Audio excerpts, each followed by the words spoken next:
종교개혁 대표적인 인물이 마틴 루터입니다. 마틴 루터 종교개혁이 지금부터 1517년이에요. 그러니까 507년 전에 마틴 루터가 종교개혁을 했죠. 원래 신부입니다. 천주교 신부가 법학을 전공하고 또 탁월한 언어학을 했던 그가 아무리 생각해도 이건 아니다 해가지고 95개도 반박문을 기텐베르크 성전 문에 붙이면서 항의를 했는데 그전에도 그런 일들이 있었어야만은 단칼에다 죽었어요. 근데 마틴 루터는 죽지 않고 사람들의 호응을 받으면서 성공을 하셨어요. 그러면서 그 다음에 이어서 한 20몇 년 뒤에 존 켈빈이 나오면서 그 종교개혁의 교리들을 제대로 확정을 하도록 그렇게 했죠. 자, 이 종교개혁의 가장 두드러진 특징이 오직이라는 5가지예요. 라틴어로 솔라라는 말로 들어가죠.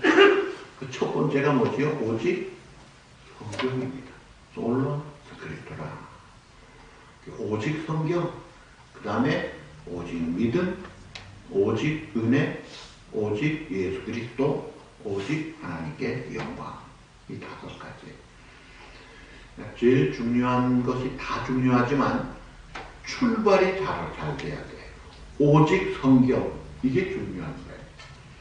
천주교는 성경을 그들은 늘 하잖아요, 신부들이.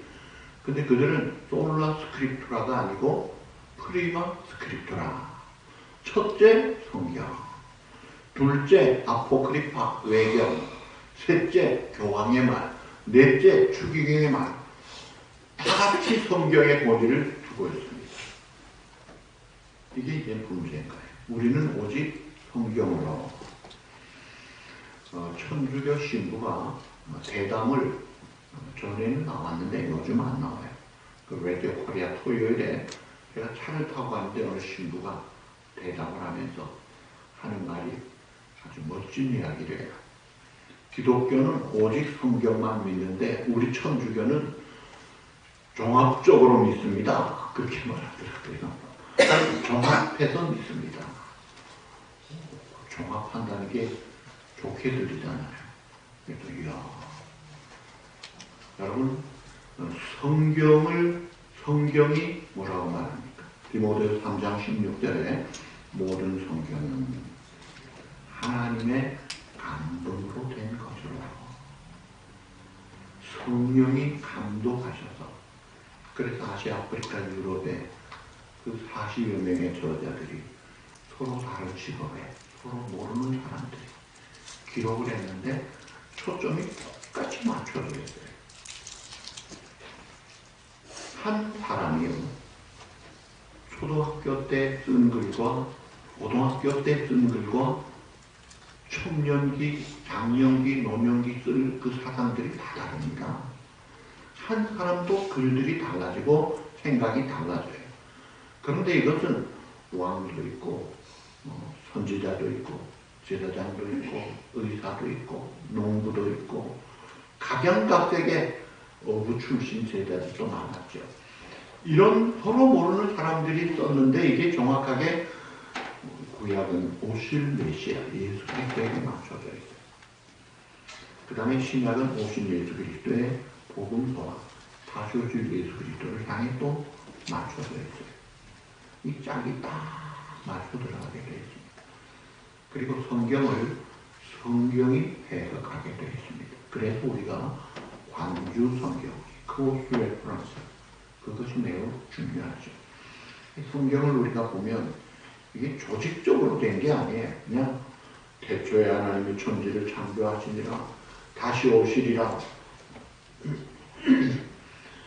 뭐 어떤 논리적인 것이 아니에요. 하나님이 우리에게 주시고자 싶은 그런 말씀으로 구약의 율법서 5권, 12권의 역사서, 그 다음에 시가서 5권, 5편의 대선지서, 12편의 소선지서, 39권, 그 다음에 신약의 사복음서, 역사서인 사도행전, 그 다음에 사도 바울 서신 13개, 15에서부터 이제 쭉 다른 사도들 혹은 사도가 아닌 사람들, 예수님의 동생 야고보도 있죠. 그리고 이제 마지막에 요한계시록. 신약은 사도 요한이 13권 썼고, 사도 바울이 13권 썼고, 사도 요한이 5권을 썼습니다. 자, 이런 것들이 서로 모르는 가운데 서로 다른 지역에서 썼는데 정확하게 맞춰진다는 것.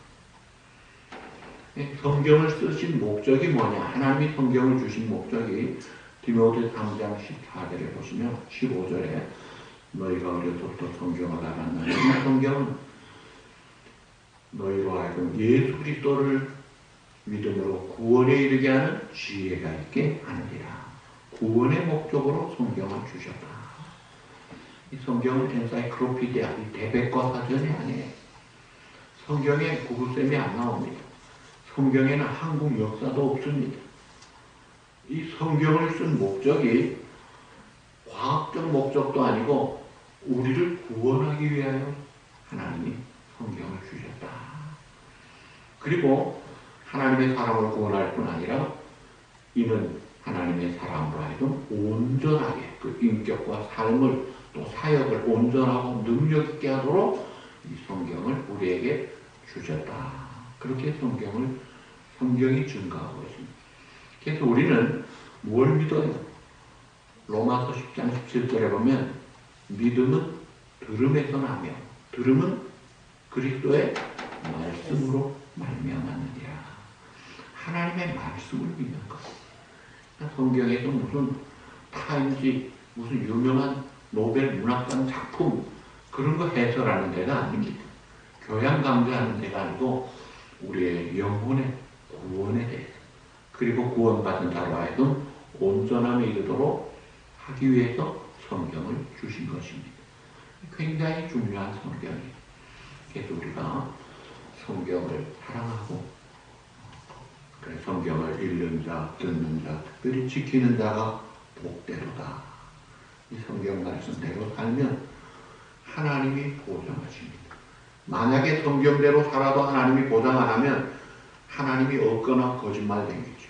혹은 능력 없는 분이죠. 근데 이 수천 년 동안 성경대로 살면서 믿음의 선진들이 기가 막히게 세상을 이기면서 승리 생활을 하더라는 거예요.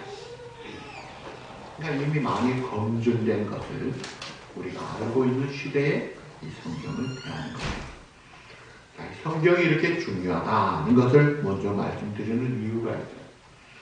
자, 성경에 보시면 질문합니다. 예수님에게 어머니 이름이 누구죠? 그 다음에 육신의 법적인 아버지는 누구죠? 요셉이죠. 그 다음에 예수님에게 형제가 있었어요? 없었어요? 몇 명 있었죠? 4명이 나옵니다. 그 다음에 누이들, 시스터가 있었어요? 없었어요? 있었어요. 근데 이름은 안 나오고 누이들이라고만 나와요. 그러니까 4명의 이름도 나오고 누이들이 나와요. 그러면 예수님의 동생이 적어도 6명 혹은 그 이상 된다는 거예요. 자, 이것이 성경에 나타난 예수님의 가족의 모습입니다. 예수님은 아버지의 정자가 없이 성령으로 잉태되어 동정녀 마리아에게서 이 부정모혈로 죄성을 물려받지 않도록 하나님이 직접 이렇게 오신, 죄 없이 오신 예수님. 그 다음에 자녀들은 그저 원죄를 타고나는 그런 식으로 태어난 피로 맺어진 형제자매들이에요. 제가 왜 이렇게 길게 설명을 써드리냐면 로만 캐토릭은요 여러 가지 잘못된 주장을 많이 하는데 특별히 예수님의 어머니 마리아는 평생 동정녀였다 이렇게 주장하는 거예요. 평생 남자를 모르고 처녀로 살았다. 한 수 더 나가서 마리아는 죄가 없다. 그까지 주장을 합니다. 그러면서 아니 그러면 형제들은 뭐냐? 그 신학자, 캐톨릭 신학자 중에 두 부류가 있어요. 한쪽에서는 그 성경에 나오는 예수님의 형제들은 사촌들이다 라고 해요. 헬라어로 형제라는 말이 있어요. 사촌이라는 말이 따로 있어요. 영어로 말하면 형제를 brother라고 하죠. 사촌은 뭐라 그래요? cousin이라고 그러죠. 따로 있잖아요.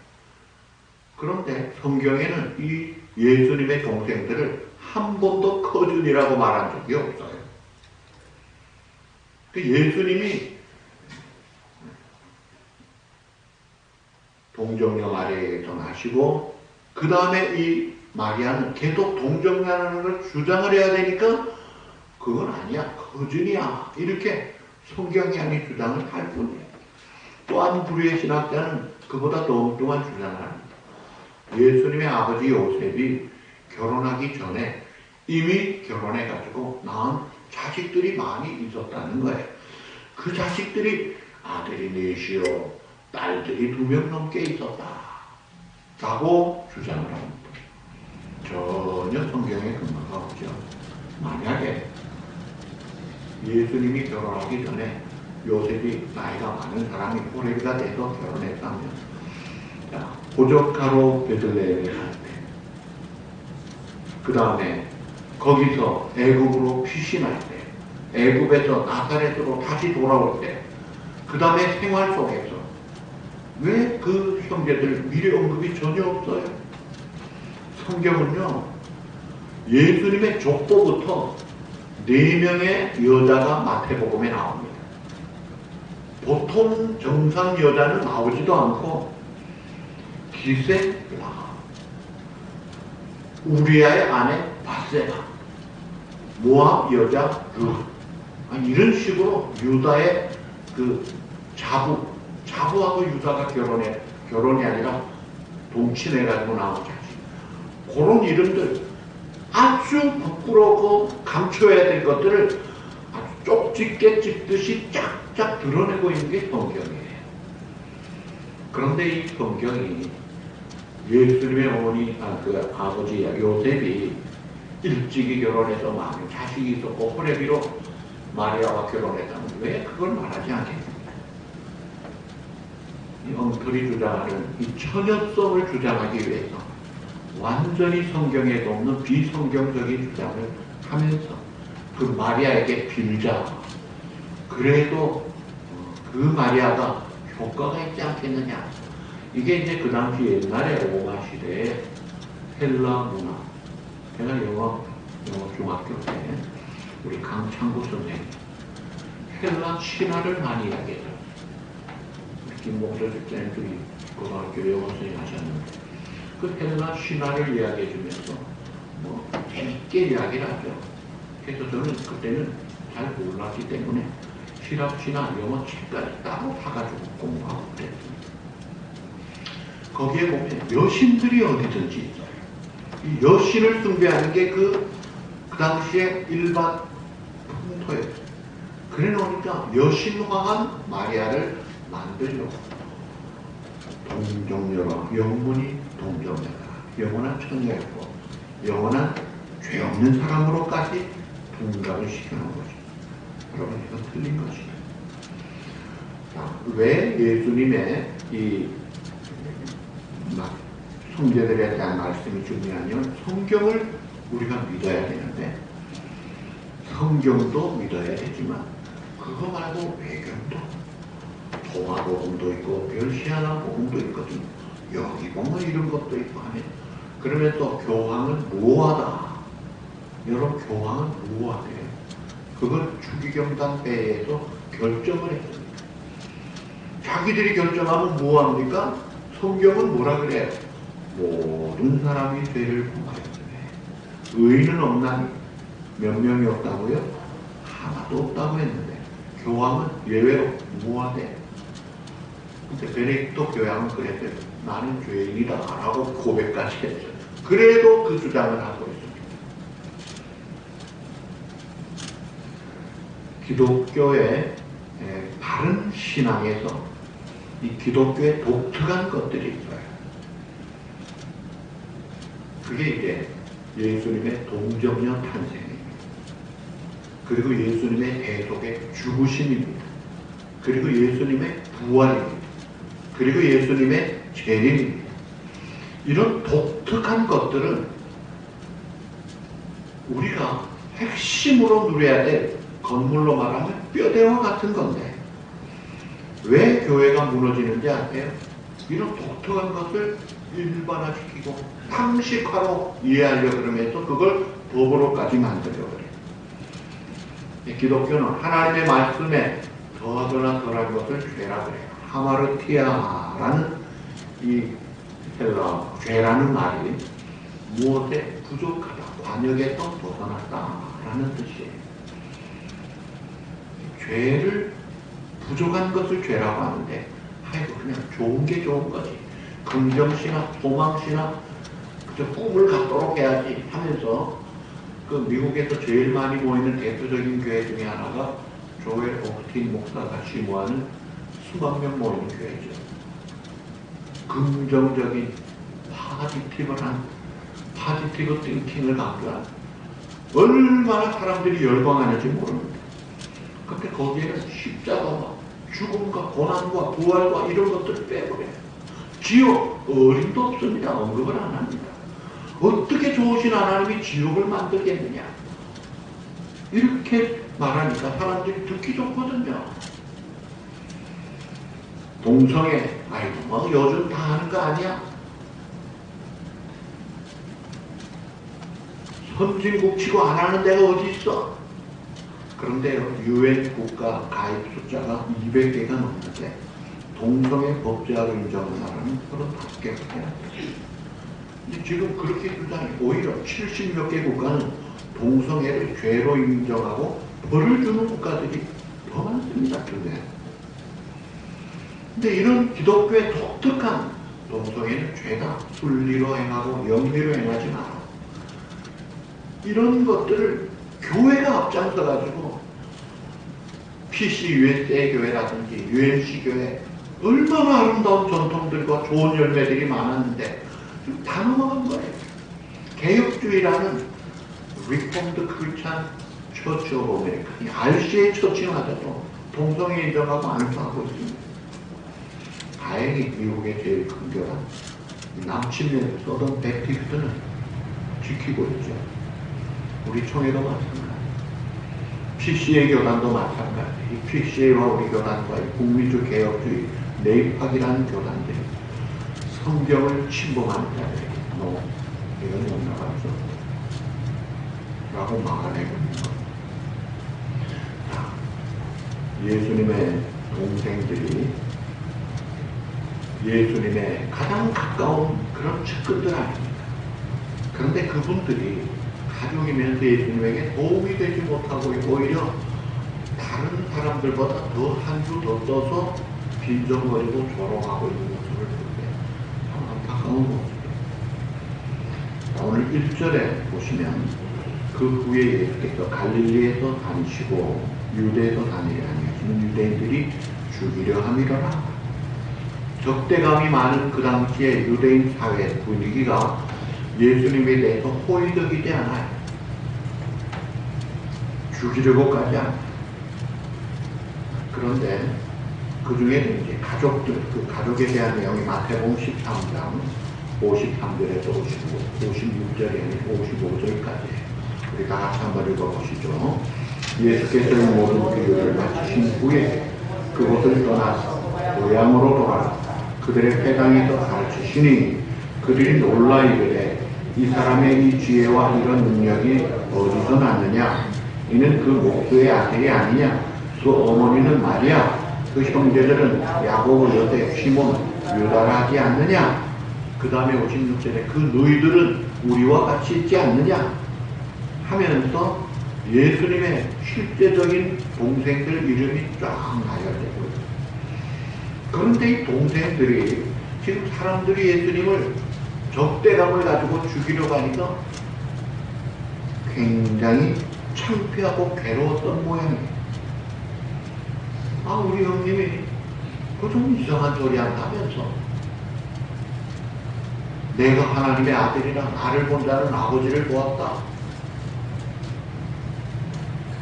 나는 하늘에서 내려온 산 떡이라. 내 살을 먹으면 영생하리라. 참된 양식이요 내 피는 참된 음료라. 내 살을 먹고 내 피를 마시는 자 영원히 죽지 않겠다. 도무지 이해가 안 되는, 우리가 믿음으로 받아야 되는 말씀들인데 믿음이 없으니까.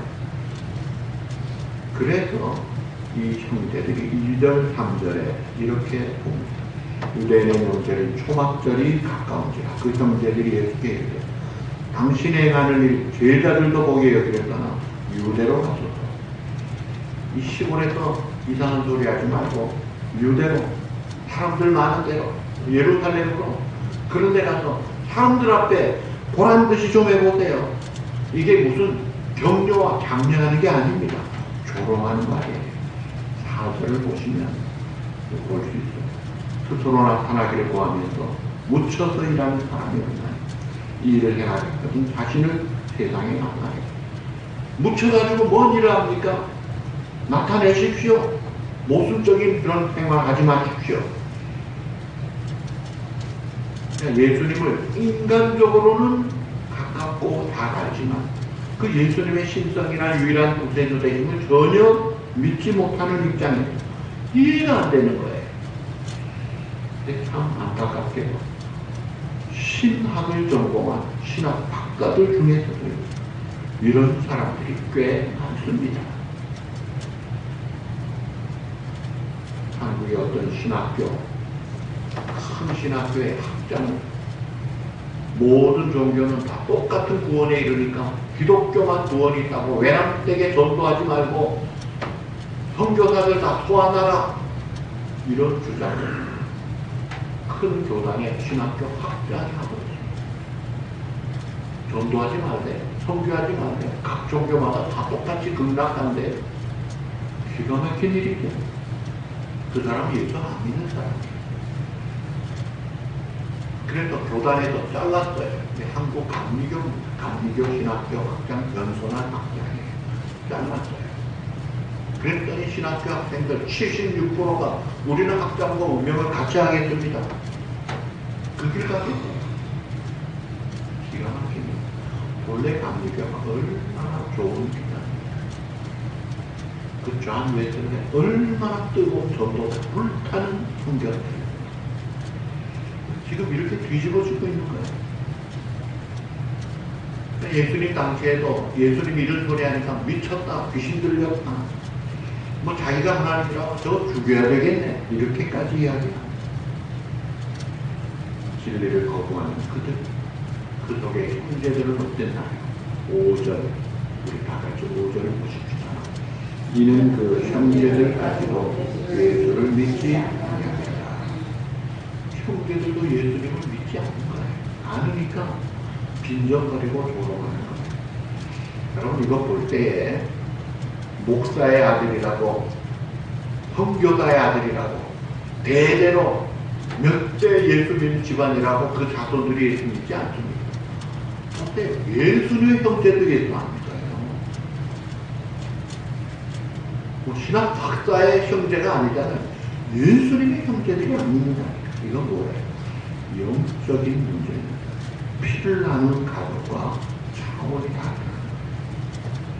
그러니까 영적인 문제는 영적으로 믿음이 들어가서 깨달아질 때 믿는 것이지 인간적으로 혈육으로 되는 게 아니라는 거예요.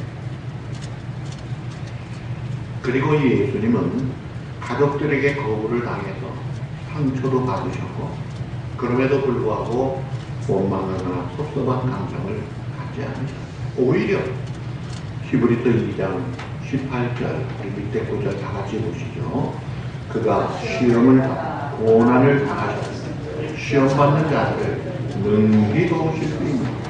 그 다음에 베드로서 2장 21절 그리스도도 너희를 위하여 고난을 받아 너희 오늘 끼쳐 잡시를 따라오게 하려 하셨느니라.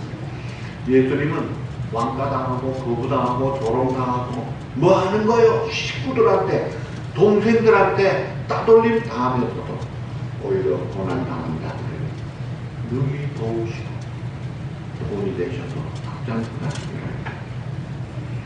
그러면서 6절에 예수님이 이렇게 말씀하시죠. 예수께서 이르시되 내 때는 아직 이르지 아니하였고 너희 때는 늘 준비되어 있네. 내 때와 너희 때가 따로 있어요. 내 때라는 게 자기가 영광을 받을 때. 요한복음 12장 23절 다 같이 읽으시죠. 인자의 영광을 얻을 때가 왔도다.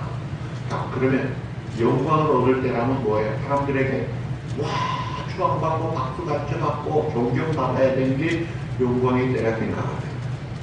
그런데 사실은 그게 아닙니다. 바로 그 다음 요한복음 12장 24절에 내가 진실로 진실로 너희에게 이르노니 하고 하는 말 다 같이 읽으시죠. 하나의 일이 땅에 떨어져 죽지 아니하면 하나 그대로 죽으면 많은 열매를 맺는 거예요. 죽음으로 많은 열매 맺는 것이 영광의 때라는 거예요. 그 영광의 때가 뭐였고 십자가에 달리시는 죽음의 때를 이야기합니다. 많은 사람들은 영광의 클라이막스를 박수같이 받고 성공에 두고 있지만 예수님은 전혀 다르더라는 거예요. 자, 오늘날 우리가 나름대로 올가나이즈가 돼서 계획적으로 아주 차분하게 잘 생활하는 사람들은 계획된 생활. 오늘 몇 시부터 몇 시 뭘 하고, 그 다음에 월요일은 뭘 하고, 화요일은 뭘 하고, 또 이달은 뭘 하고, 매달은 뭘 하고 하면서 여러분 휴대폰 칼렌더에 뭐 이렇게 스케줄들이 쭉 많이 있을 거예요. 우리의 시간표에 맞춰서 행동을 합니다. 그러면서 하나님이 우리의 시간표에 맞춰지기를 요구하고 있죠. 그런데 내 시간표, 내 계획, 내가 예상했던 것과 맞지 않으면 내 절망, 흔들리고 때로는 원망하고 이런 생각을 합니다. 여러분 사실은 우리보다 월등히 완전하신 하나님의 원더풀 플래닝을 여러분 각자에게 갖고 계시는 거예요. 사형리에 보면 하나님은 여러분들을 지극히 사랑하셔서 놀라운 계획을 갖고 계십니다. 이게 처음 말이잖아요. 그게 우리를 잘 되게 하는 놀라운 원더풀 플래닝을 하나님이 갖고 계십니다. 그래서 내 계획에 하나님이 맞춰져 가지고는 이게 안 돼요. 내가 하나님 계획에 맞춰줘요. 예를 들어 요셉이 팔려갔습니다. 사랑받던 그 총애받던 채색옷 입은 요셉이 노예 생활을 합니다. 감옥까지 갑니다. 근데 하나님의 플래닝은 총리로 만드는 거예요. 그래서 술가문이 나가서 바로 찾지 않고 2년 뒤에 바로가 꿈을 꾼 다음에 생각나게 해서 홈타임에 딱 요셉을 등극시켜서 총리가 되어 야곱의 자손들을 데려가 그 당시에 세계 사람들을 구원하는 그 하나님의 역사를 하나님의 그 타임 스케줄사가 하고 있더라. 요셉이 이걸 모르잖아요. 그럼에도 불구하고 그는 하나님을 믿고 맡긴 거예요. 그러니까 그 삶이 감옥에 있어서도 형통하다고 그래요. 다윗도 마찬가지예요. 상식으로는 사울왕, 저 미친 이상한 짓 하는 사람 빨리 죽어야 되는데 죽일 기회도 있는데 손도 안 됩니다. 하나님의 플랜에 맡기는 거예요. 모세도 그렇고 우리 쓰임받은 자들 그 하나님의 플래닝에 자기를 믿고 맡기는 거예요. 그럴 때 이제 우리가 고난을 당하고 엄청난 어려운 일을 당해도 나중에 보면 이런 하나님의 은혜를 주시기 위함이었구나. 이게 야곱의 인생이에요. 요셉이 죽었다는 소식 들었어요. 제일 사랑했던 사랑하는 아내 라헬의 그 첫 아들 죽었다. 베냐민까지 데려가야 되겠다. 만사 되는 게 없구만. 내 스스로 죽겠다. 라고 했던 그가 나중에 요셉아 내가 너를 보내라고 꿈에도 생각 못했는데 두 아들까지 보게 하시는구나. 하나님의 플래닝은 그렇게 멋지게 가시더라. 그러니까 우리가 지금 외롭고 힘들고 어려워도요 이 하나님의 플래닝을 믿고 맡기면은 소망 중에 기다리는 거예요. 로마서는 믿음으로 구원받는다고 하는데 히브리서는 믿음으로 구원받지만 기다림으로 구원받는다는 게 많이 나와요. 때를 기다려야 된다는 거예요. 소망 중에 기다리는 거예요.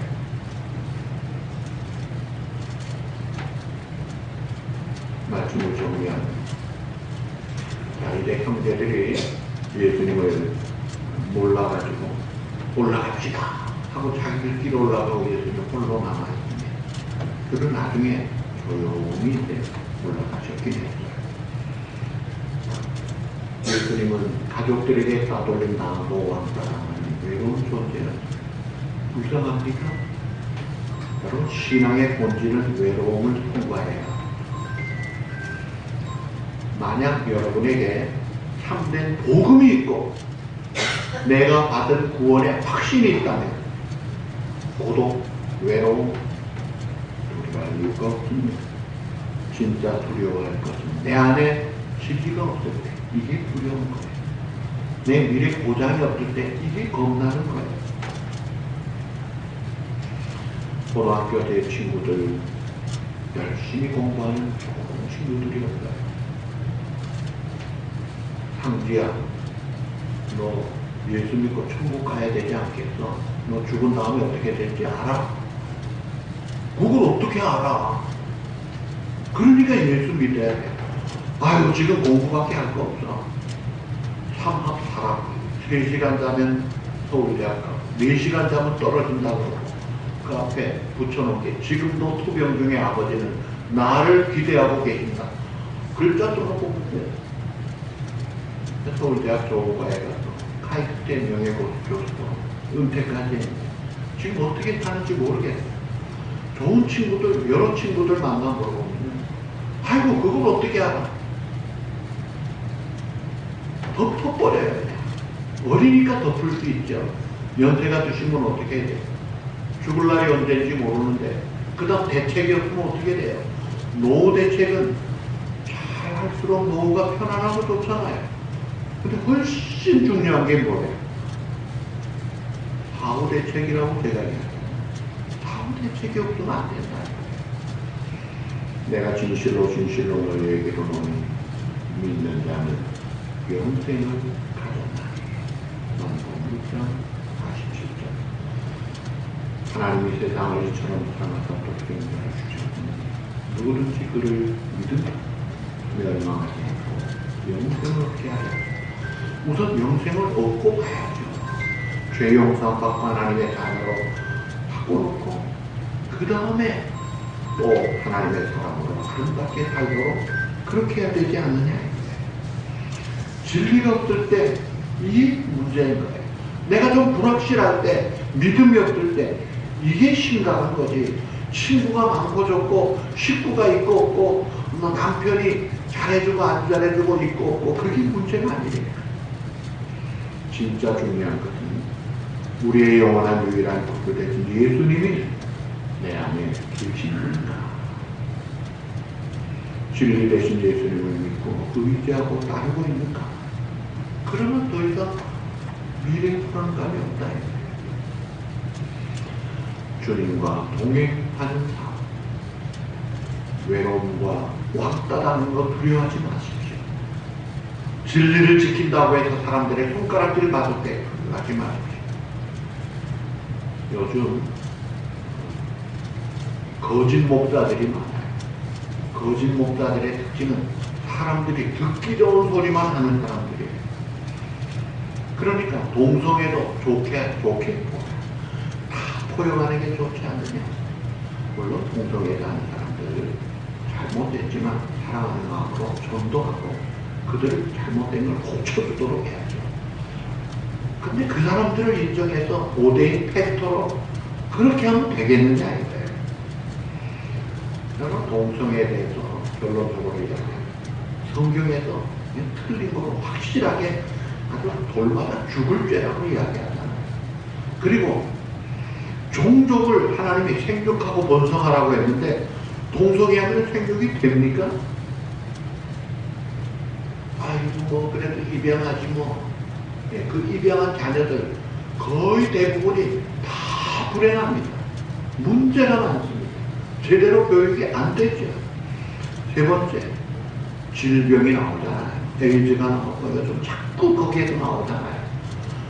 그런데 사탄에게 꼬임받아가지고 이 세계가 지금 막 넘어가고 있잖아요.